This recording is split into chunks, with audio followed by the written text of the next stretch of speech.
Welcome to our YouTube channel, where tonight we embark on a journey into the realm of relaxation and tranquility. Get ready to immerse yourself in a soothing bedtime story that will gently guide you towards a peaceful night's rest. So, find your comfiest spot, dim the lights, and let the soothing words of our tale embrace you in a cocoon of calm. Day 1, The Sundering Seas. Welcome to the pudding, my little ship hung with true blue sails. She is bravely buoyant upon the sundering sea as she bears me questing for proofs among the isles of idiom. Aboard there is a crew of only me and my beagle Salty.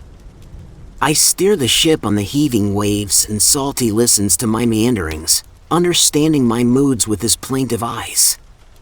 You are here too, though you understand much less and exist only in the corners of my reveries.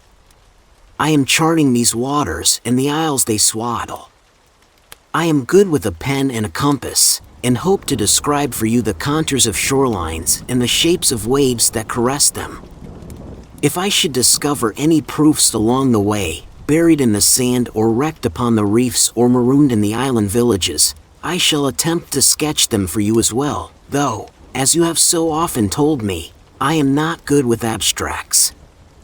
Still, I will make the attempt, and perhaps in the effort you and I will come to some kind of agreement. Perhaps we will narrow the rift between us. Perhaps we will find each other again. Day 8, Among the Hat Eaters. The island rises from the sea shaped much like a tall capitaine with a flattened top and a reef encircling it like a brim. The pudding tossed dreadfully as we crossed the reef. Salty was nearly dislodged from the deck, but I held the tiller steady and we landed safely enough on the shore. We were greeted by a gentleman with an impressive edifice upon his head, a towering cap made of objects I thought would be better kept in a drawer or on a shelf. I saw a coil of rope, a pair of scissors, a bowl filled with buttons and a birdhouse among a dozen other odds and ends all fastened to his hat. His neck bulged stiffly with the necessary muscles to carry such a load. If you make it back across the reef in that little dinghy, I'll eat my hat, he said as he strode towards us. I'll wait till the tide is high and going out, I answered with a smile. He harumphed and walked away. Salty and I shared a look of bemusement. The island's town had one outstanding feature: doors and roofs all built extraordinarily tall, as if a race of 10-foot giants lived there. The inhabitants, however, were not of unusual height, except for the hats they never removed from their heads.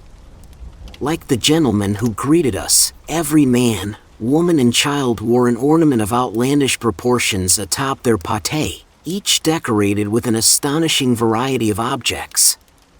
Stranger still, these people seemed eager to wager eating it with every utterance they made. If you're not here for resupplying, I'll eat my hat. If you're not from Square Island, I'll eat my hat. If your beagle there ain't got scurvy, I'll eat my hat. I wonder what you would have thought of these people. I am sorry to say I saw a bit of you among them, always so adamant that their opinion mattered most. On this island, being right was everything, and the size of the hat seemed to indicate the wearer's confidence in his own judgment and his stubbornness against ever admitting he was wrong. Before I left the island, I saw a sight of tremendous sadness. Old and bent, a man was forced to eat his hat. He could not, of course, consume the colossus assembled over a lifetime, but he would not admit he was wrong. So he was sent off the island, alone, in a tiny bark. As he faded into the darkness towards the crashing reef, I thought of the sea between you and I, and the thought made my neck ache with stiffness. Day 23, Where All Things Are Equal.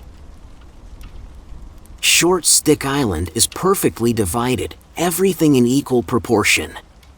When I moored the pudding at the pier, the dockman asked me to reposition so the distances between either end of the dock and either end of my ship were the same. Ashore, the trees are trimmed to equal height, the yards are fenced in equal plots, The pickets are spaced with perfectly even gaps, and the people all are equally discontented. Their unhappiness springs from their shared mantra, posted in every public place and over every private door: never accept the short end. In the marketplace, dickering voices make vigorous testament to the zeal with which the ideal is upheld.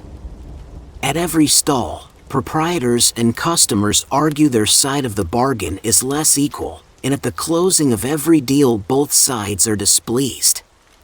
The professional district is lined with offices belonging to the likes of Murphy & Sons, Greaves, Rogue & Blackman, and a multitude of other practitioners of law.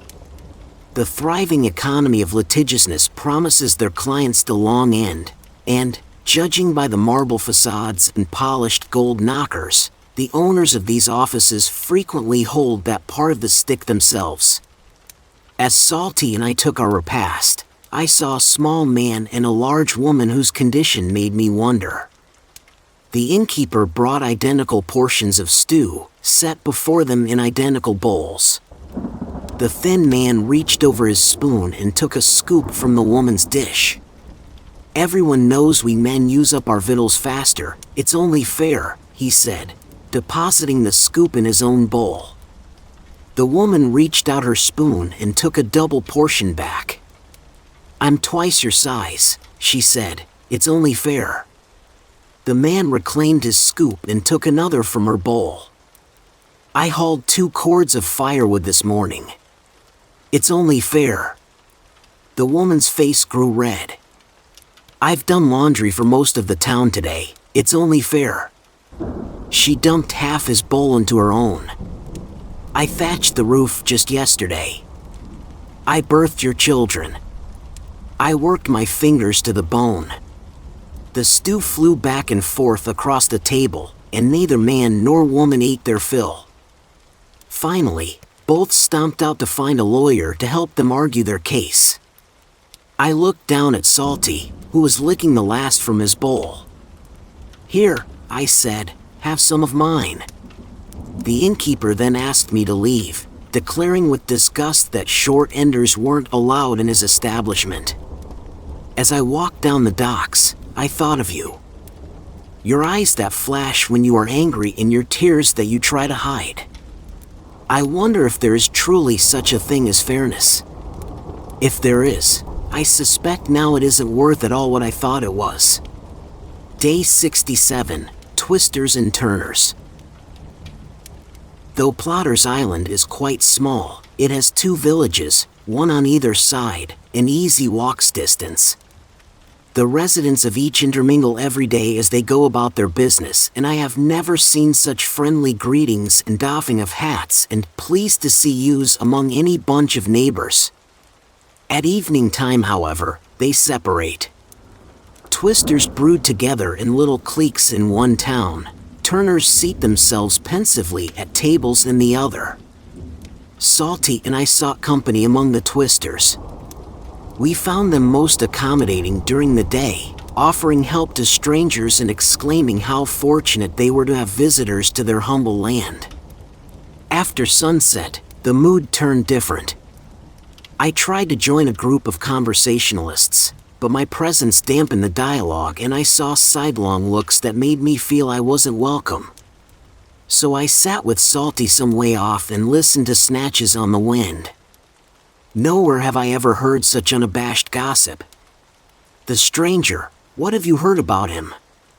He's running from the law. Killed a man on Square Island." I looked aghast at Salty and rose to my feet to correct this falsehood. Salty cocked his head and whined that I should wait. "Oh posh, don't be so gruesome. He's only a politician.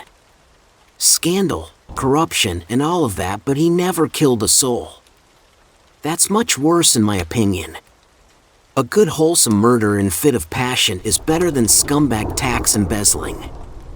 I heard he's done both." I couldn't help but snort at such outrageous accusations. The huddled group of Twisters glanced furtively in my direction and shuffled away with lowered voices. Salty and I walked briskly to the Turner's side. I took an open seat at a table where half a dozen others furrowed their brows and stroked their chins. The table was shaped exactly like the island, and wooden carved figurines stood across its surface. "What's the game?" I asked. "Game?" grunted the mustache next to me. "This is no game here, my man. This is just deserts." He lifted a